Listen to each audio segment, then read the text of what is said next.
Good morning दोस्तों, Magadh IAS में आपका स्वागत है। जैसा कि आप देख रहे हैं कि पिछले कई दिनों से आप प्राचीन इतिहास के बारे में पढ़ रहे हैं। उसी कड़ी में हम आगे बढ़ते हुए हड़प्पा सभ्यता तक पहुंचे थे। पिछले क्लास में आपने देखा था हड़प्पा सभ्यता के पार्ट 1। आज हम देखेंगे हड़प्पा सभ्यता के पार्ट 2। तो जैसा कि हमने कल के वीडियो में बताया था आपको कि हड़प्पा सभ्यता के बारे में कैसे पढ़ना है, तो कैसे पढ़ना है, तो इसका सिर्फ 2 कॉन्सेप्ट है। पूरी हड़प्पा सभ्यता को सिर्फ 2 कॉन्सेप्ट में पढ़ना है। कैसे पढ़ना था, हमने कल बताया था कि हड़प्पा सभ्यता के बारे में पहला सवाल ये पूछा जाता है कि कौन से स्थल से कौन कौन से वस्तुएं प्राप्त हुई है। पहला जो प्रीलिम्स में सबसे ज़्यादा यहीं से सवाल आता है, खास करके बीपीएससी प्रीलिम्स दीजिए या बिहार के कोई भी सर्विस के एग्ज़ाम दीजिए, तो हड़प्पा सभ्यता से खास करके किस स्थल से कौन कौन से खोजे गए हैं वस्तुएं, उसके बारे में सबसे ज़्यादा सवाल पूछे जाते हैं।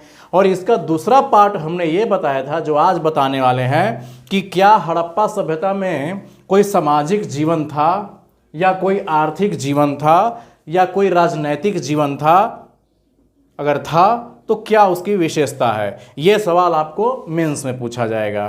तो हमेशा याद रखिए कि प्रीलिम्स और मेंस अलग अलग नहीं है, एक ही सिक्के के 2 पहलू हैं ये। तो हमेशा ध्यान रखना है कि जो भी चीज़ पढ़ना है प्रीलिम्स के साथ साथ मेंस भी होना चाहिए। तो आज हम उसी पर चर्चा करेंगे। कल आपने देखा तो फैक्ट के तौर पर, प्रीलिम्स के तौर पर, आज हम उसी चीज़ को दिखलाएंगे मेंस में कैसे लिखना है। तो ये सारी चीज़ें आपको आज हम बताने वाले हैं। तो आइए अब हम देखते हैं। तो इसके पहले हड़प्पा सभ्यता से पहले आपने अभी तक क्या पढ़ा। प्राचीन काल में आपने पढ़ा होगा पूरा पाषाण काल, मध्य पाषाण काल, नवपाषाण काल, इसके बाद ताम्र पाषाण काल। यहाँ तक पढ़ते पढ़ते आ गए थे। इसके बाद एक बहुत ही विकसित सभ्यता का पता चलता है, इसका नाम हड़प्पा सभ्यता रख दिया जाता है। क्यों रख दिया जाता है? क्योंकि हड़प्पा नामक स्थल से पहली बार खुदाई हुई थी, इसलिए हड़प्पा सभ्यता रख दिया गया था। अगर कहीं और खुदाई होती पहली बार तो उसके नाम पे ये सभ्यता का नामकरण होता। तो इसी का हम पार्ट 2 पढ़ने जा रहे हैं। तो देखते हैं इसका पार्ट 2 में कि क्या हड़प्पा सभ्यता में कोई सामाजिक जीवन था। आइए जरा देखते हैं। तो सामाजिक जीवन का मतलब क्या होता है। मनुष्य कहीं भी स्थायी तौर पर रहता है तो उसका जीवन समाज में बदल जाता है। जहाँ भी 2 मनुष्य आ गए वहाँ से समाज बनना स्टार्ट हो जाता है। तो हड़प्पा सभ्यता से पहले कोई समाज नाम का चीज़ नहीं था। क्यों? क्योंकि कोई स्थायी जीवन था ही नहीं। यहाँ आकर के जीवन स्थायी हो जाता है, तो यहाँ से समाज बनना स्टार्ट होता है। तो देखते हैं इसका समाज कैसा था। इसका समाज का आधार हम किस आधार पे कहते हैं, तो सिर्फ और सिर्फ हमारे पास पुरातात्विक साक्ष्य उपलब्ध है, साहित्यिक साक्ष्य हमारे पास उपलब्ध नहीं है। क्योंकि हड़प्पा सभ्यता के लोग लिखना तो जानते थे, लेकिन उसकी लिपि हम अभी तक नहीं पढ़ पाए हैं। इसलिए हमारे पास सिर्फ एक ही साक्ष्य उपलब्ध है, वो है पुरातात्विक साक्ष्य। हम इसी के आधार पे इसके जीवन की व्याख्या करेंगे।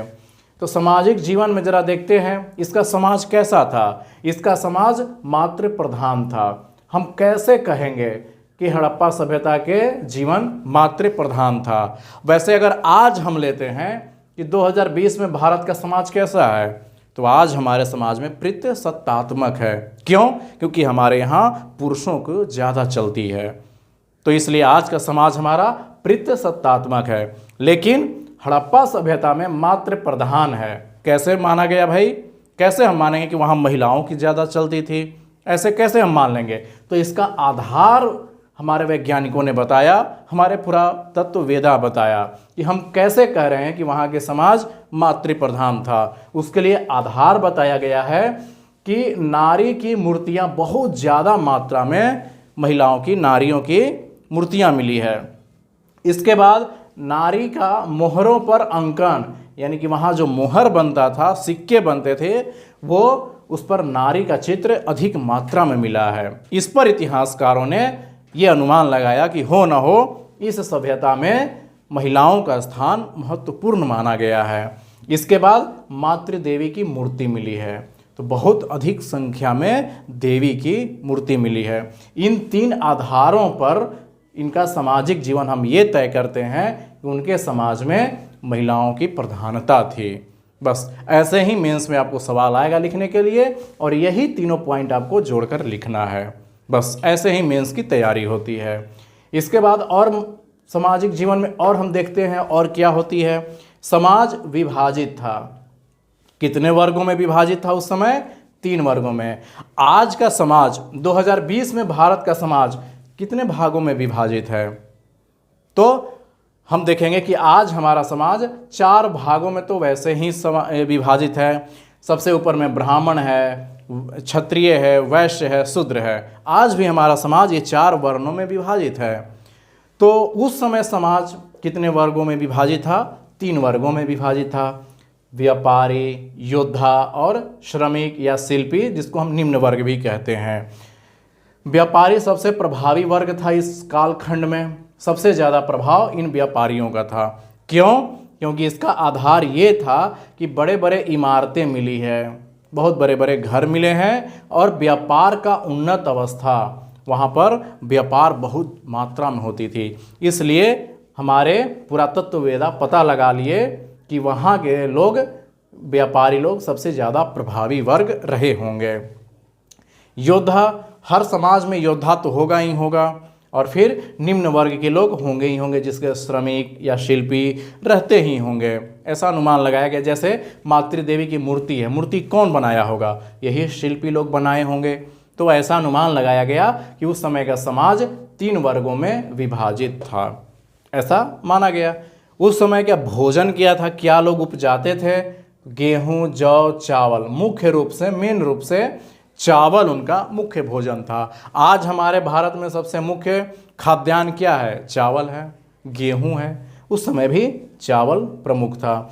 शव दफनाने की प्रथा, आज हमारे यहाँ शव दफनाने की क्या प्रथा है? अलग अलग समुदाय में अलग अलग प्रथा थी। उसी प्रकार से हड़प्पा सभ्यता में भी अलग अलग समुदाय के अलग अलग सभ्यता रही होगी। तो देखते हैं, जैसे शव के साथ कुत्ता दफनाने की प्रथा, ये कुत्ता दफनाने की प्रथा थी। तो ये कहाँ से मिला है? रोपड़ से मिला है। ये हमें शव के साथ कुत्ता मिला है। तो अंदाज़ा लगाया गया कि हो सकता है यहाँ की अपनी संस्कृति रही होगी। फिर एकल शवाधान, यानी कि सिंगल शवों को एक साथ दफनाया गया। फिर मिश्रित शवाधान, यानी कि एक महिला और पुरुष को एक साथ दफनाया गया। तो ऐसा अंदाज़ा लगाया गया कि हो न हो यहाँ पर सती प्रथा का कोई अस्तित्व रहा होगा, ऐसा हमारे पुरातत्ववेदा मानते हैं। और ये कहाँ से मिला है? लोथल से मिला है। फिर बच्चों का अधजला शव मिला है, वो कालीबंगा से मिला है। तो शव दफनाने के भी अलग अलग प्रथा मिली है। जिस तरह से आज हमारे भारत में शव दफनाने की या जलाने की अलग अलग प्रथा है। जैसे हिंदू धर्म में शव को जलाने की प्रथा है, मुस्लिम धर्म में शव को दफनाने की प्रथा है। वहीं आप चले जाइए, ये ईसाई भी दफनाते हैं। इसके बाद पारसी समुदाय होते हैं, वो शव को न जलाते हैं न दफनाते हैं, वो एक जगह बना रहता है, वहाँ पे ये शव को जाकर फेंक देते हैं, ताकि जो जानवर है, पशु पक्षी है, वो उस मनुष्य को खा ले और अपना पेट भर ले। उन लोगों में ऐसे होती है। तो सबका शव दफनाने की प्रथा अलग अलग आज है, तो उस समय भी रहा होगा। तो ये हम देखें हड़प्पा सभ्यता की सामाजिक जीवन। अगर आप इतने पॉइंट को मेंस में लिख दें, आपके पूरे के पूरे नंबर मिल जाएंगे। तो गलती आप ये करते हैं कि सामाजिक जीवन आपसे पूछा जाता है तो उसी में आप आर्थिक जीवन भी उसी में जोड़ देते हैं, जो कि गलत है। तो सामाजिक जीवन में कौन कौन से पॉइंट जोड़ने हैं, इन्हीं सब पॉइंट को जोड़ेंगे, आपका उत्तर बहुत मजबूत बन जाएगा। तो ऐसे मेंस लिखना चाहिए आपको। आइए, सामाजिक जीवन को देखने के बाद अब हम देखते हैं हड़प्पा सभ्यता के आर्थिक जीवन कैसा था।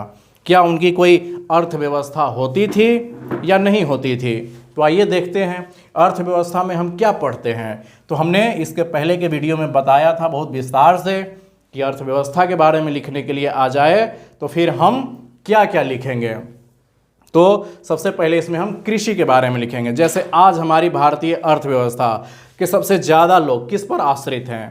तो भारतीय कृषि पर हैं। 52% लोग आज भी भारत में कृषि पर आश्रित हैं।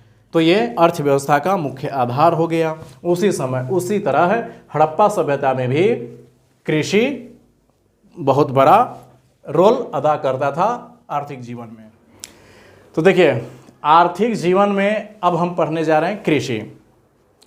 कृषि में हमें क्या साक्ष्य मिलता है कि हड़प्पा सभ्यता में कृषि था या नहीं था भी तो कैसा था। इन सब का साक्ष्य हमें कहाँ से मिलता है? सिर्फ और सिर्फ पुरातात्विक साक्ष्य ही हमारे पास उपलब्ध है। इसी आधार पर पुरातत्ववेदा इसके कुछ व्याख्या किए हैं। जैसे कृषि, व्यवस्थित कृषि का साक्ष्य मिलता है। कैसे मिलता है भाई और कहाँ से मिलता है? तो ये मेहरगढ़ से मिलता है। और मेहरगढ़ कहाँ पर है? कल हमने आपको फिगर बनाकर दिखलाया था कि ये मेहरगढ़ कहाँ पर है, पाकिस्तान के प्रांत में है ये। अब व्यवस्थित कृषि हम कैसे कह सकते हैं कि हड़प्पा सभ्यता में व्यवस्थित कृषि होता था?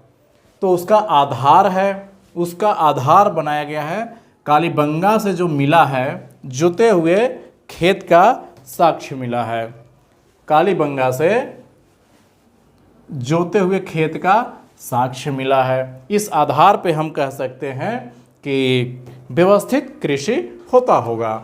या फिर बनवाली से हमें क्या मिला है? मिट्टी के खिलौने पर हल का साक्ष्य मिला है। इन दो आधारों पर हमारे इतिहासकार ये व्याख्या कर पाए कि कृषि व्यवस्थित तरीके से होता होगा। फिर कृषि मुख्यतः वर्षा पर निर्भर था। कैसे? क्योंकि अधिकांश सभ्यताएं नदियों के किनारे बसा हुआ था और नदी के किनारे गांव होते थे और खेत उसके बहुत बाद होते थे। और ऐसा कोई साक्ष्य मिला नहीं, नहर की कोई साक्ष्य मिला नहीं है कि नदी से वो लोग नहर ले जाते होंगे। तो ऐसा अनुमान लगाया गया कि वर्षा पर ही कृषि आश्रित थी। इसके बाद फसल कौन कौन से उपजाते थे? गेहूँ, जौ, चावल, कपास, इन सब का साक्ष्य मिलता है हमें। तो आर्थिक जीवन में पहला हमें पढ़ना है कृषि। तो अगर आपसे मेंस में लिखने के लिए आ जाए कि हड़प्पा सभ्यता के आर्थिक जीवन कैसा रहा होगा या कैसा था, तो आपको इन्हीं पॉइंट को मेंशन करना है। तो पहला मेंशन कृषि। इसके बाद आपको बताना है फिर व्यापार, क्योंकि अर्थव्यवस्था केवल कृषि से नहीं चलती है, उसमें व्यापार का भी बहुत बड़ा हिस्सा होता है। तो आइए जरा हम व्यापार देखते हैं। तो व्यापारिक राजधानी लोथल को कहा जाता था, क्योंकि लोथल एक वहाँ का प्रसिद्ध बंदरगाह होता था, इसलिए व्यापार का ये राजधानी कहलाता था, लोथल को कहा जाता था। और आधार क्या है भाई कि हम कैसे कहेंगे कि वहाँ पर बड़ी मात्रा में व्यापार होता था? तो वहाँ बहुत बड़े बड़े बाजार मिले हैं, भंडार गृह मिले हैं। जैसा कि आप देखेंगे मोहनजोदड़ो से बहुत बड़े बड़े वहाँ पे अन्नागार मिले हैं, गोदाम मिले हैं, वेयर हाउस मिले हैं। इस आधार पे फिर व्यापारी का मकान, इस आधार पे कहा जा सकता है। तो पूरे हड़प्पा सभ्यता दो चीज़ों के लिए विशेष कर जानी जाती है। पहला ये जाना जाता है कि हड़प्पा सभ्यता में उसकी नगर योजना जो थी एकदम से उन्नत अवस्था में थी, और नगर योजना के साथ साथ उसकी जल निकास प्रणाली बहुत उत्तम किस्म की थी। ये पहली विशेषता है। और दूसरी विशेषता, पूरे हड़प्पा सभ्यता व्यापार, बहुत ज़्यादा व्यापार होती थी, इसलिए ये उन्नत अवस्था में थी। फिर इसके बाद व्यापार में ही देखते हैं कि उस समय कौन कौन से प्रमुख बंदरगाह होते थे। लोथल, भगतराव, सुतकांगेडोर, डाबरकोट, सुरकोटदा, प्रभास, ये सब उस समय के प्रमुख व्यापारिक स्थल हुआ करते थे। और प्रीलिम्स में बहुत बार ये सवाल पूछा गया है और मेंस में भी आपको सवाल में ये सब उत्तर देना होगा। अब आपका काम है मैप पर जा कर के इन स्थलों को आप ढूंढिए, आपको बहुत अच्छे तरीके से मिल जाएगा। और भी ज़्यादा इसके बारे में डिटेल से पढ़ने के लिए आप 12वीं क्लास की जो न्यू NCERT बुक आई है, इस बुक का आप जाकर के पढ़िए, इतिहास का बहुत बढ़िया तरीके से इसमें विश्लेषण किया गया है। इसके बाद आते हैं विदेशी संपर्क। क्या हमारे व्यापार केवल भारत के आंतरिक भाग में ही होते थे या भारत से बाहर दूसरे देशों में भी होते थे? तो बाहरी संपर्क के भी हमें पुख्ता प्रमाण मिले हैं। कौन कौन से प्रमाण मिले हैं भाई? तो मेसोपोटामिया से हमें मिला है मोहर, यानी कि मेसोपोटामिया का मोहर भारत में मिला है। इस आधार पे हम कह सकते हैं कि भारत का व्यापार मेसोपोटामिया, आज का इराक, वहाँ से व्यापार होता होगा। दूसरा है सीरिया। सीरिया से हाथी दांत भारत में मंगाए जाते थे, तो हाथी दांत के साक्ष्य भारत में मिले हैं। इसके बाद मिस्र में मम्मी का शव वहाँ दफनाने की प्रक्रिया थी, भारत में भी लोथल से ऐसा शव मिला है। तो हम कह सकते हैं कि हमारा विदेशी व्यापार उन्नत अवस्था में था और विदेशी संपर्क भी था। इसके बाद फारस, ईरान की मोहर बेलनाकार होती थी और वो हमें मिला है लोथल से। इन आधारों पर हम कह सकते हैं कि भारत में हड़प्पा सभ्यता के ये विदेशी संपर्क होता था। तो हमें आर्थिक जीवन में ये दो चीज़ें पढ़ी। इसके बाद हमें देखना है शिल्प उद्योग। क्या शिल्प उद्योग था? बहुत उन्नत अवस्था में था। क्यों था? क्योंकि हमने इसके बारे में आप पढ़ेंगे कि बहुत मनके बनाए जाते थे, आभूषण बनाए जाते थे, और ये पूरी की पूरी सभ्यता ही कांस्य युगीन थी, जिसमें तांबा और टीन के मिश्रण से सारे धातुएं और अन्य सामग्री बनाई जाती थी। और यातायात के भी कई प्रकार के साक्ष्य मिले हैं, जैसे पानी के नाव मिला है। इसके बाद ये पानी के रास्ते से यातायात होता था, समुद्र के रास्ते से होता था, ऐसा साक्ष्य मिला है। कुबड़ वाला सांड भी बहुत संख्या में चित्र में मिले हैं, तो हो सकता है उस समय का ये रहा होगा। तो आर्थिक जीवन में हमें ये सब चीज़ें पढ़नी है। तो हमने अभी तक क्या देखा? हड़प्पा सभ्यता के सामाजिक जीवन, आर्थिक जीवन। अब इसके बाद हम इसी में देखेंगे इसका राजनैतिक जीवन, इसका धर्म, कला, संस्कृति, क्या इस समय उन्नत अवस्था में था तो कैसा था, इन सब बातों को अभी हम देखने वाले हैं।